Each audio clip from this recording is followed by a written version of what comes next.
Welcome back and thank you once again for remaining with us. Smart 24 TV is the channel. My name is Anthony and this is Financial Markets.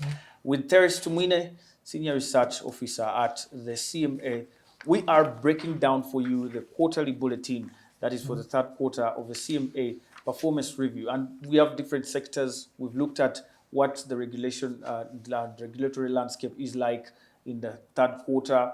We've looked at some of the new licensed agents and so on. Now let's cross over to the collective investment scheme. Mr. Teres, what do you have for us in this performance review for the CIS in the third quarter? Thank you very, very much, Anthony, once again for having me. The CIS has grown again, close to about 10% growth over the period. But ultimately, I think when we talk about the CIS, we're also looking at growing the level of savings. Growing the level of savings. For an economy to grow, it's important that the basic level of savings improves. Why? Those savings, once there's a saving, then it can be channeled to productive sectors of the economy. If there's no saving, that speaks to a negative saving culture. Just imagine, you cannot be able to grow as Anthony if you don't have a saving.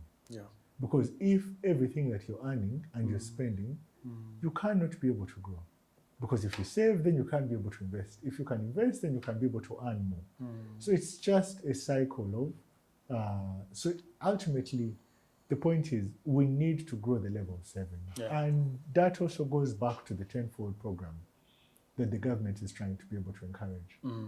The growth, the GDP to savings is supposed to be able to grow.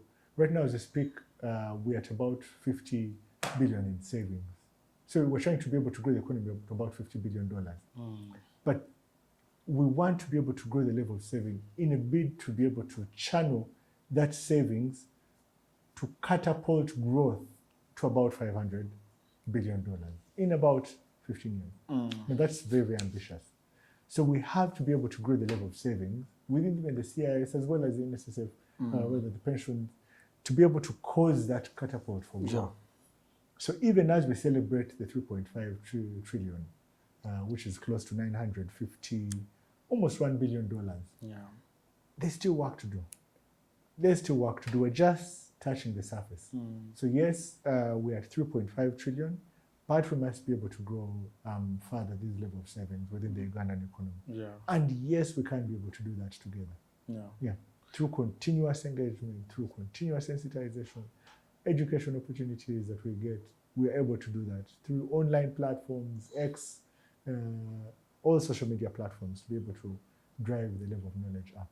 When you look at also the CIS managers, the particular performances, the individual performances, all of them almost have had a positive change as well. Are they innovative? Is this because of the innovation, especially in terms of technology, or what's driving this particular growth in the CIS management as well? So in the CIS managers, we see that, first of all, they continue to engage. We've seen their democratization of the message on these very, very, in simple terms, in simple language, in different media houses, even some as small as, just to be able to democratize this in different languages. And they have been able to go out, they've been able to use billboards to be able to do the same. They've used social media to do the same. The visibility. For some of them, we know one of them, I think, has a branch with the bank. We know that they're continuously engaged to be able to push and drive growth in the CIS. So yes. I would actually say I would commend them for coming out, and especially in terms of advertisement, trying to tell people exactly what they're doing and spreading the message.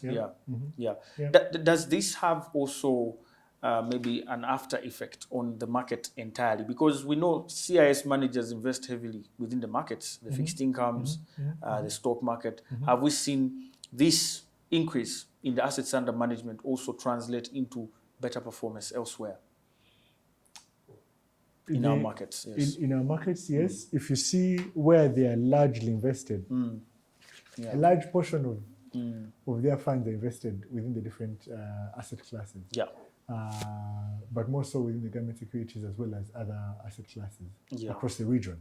So yes, it pushes performance. We've seen an average return of close to 11 to 12, roughly, about 10.5 to about 12% returns, which is annual returns. Sorry, I need to qualify that because someone may think it's monthly returns. Yeah. But yes, annual returns. So we continue to see a bit of good performance on their side. And the fact that it's open-ended, it allows you to be able to exit as and when you're interested in.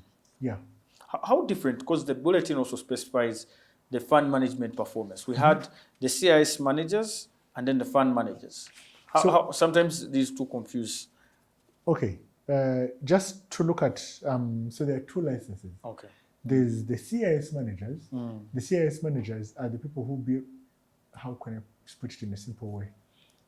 If you are investing, it's open-ended to allow you to be able to invest short-term and be able to liquidate your assets. Now, for the fund manager handles assets on behalf of the pension schemes. So there are quite a number of pension schemes. When we talk about pension, many people look at just NSSF. But there's so many. There are other. They're about 60 something. Yes. Or 70 yes, actually. that are licensed by the UBRA. But for them to be able to manage the money on behalf of the pensioners, they get a license from us. So yes, as we speak right now, the assets under management, if you check the quarterly bulletin on page 19, for the quarter ended September, assets were about 4.7 trillion that they had in assets under management for the different pension schemes. So yes, there's the CIS managers, but then there's also the fund managers that handle pensions on behalf of their clients. So yes.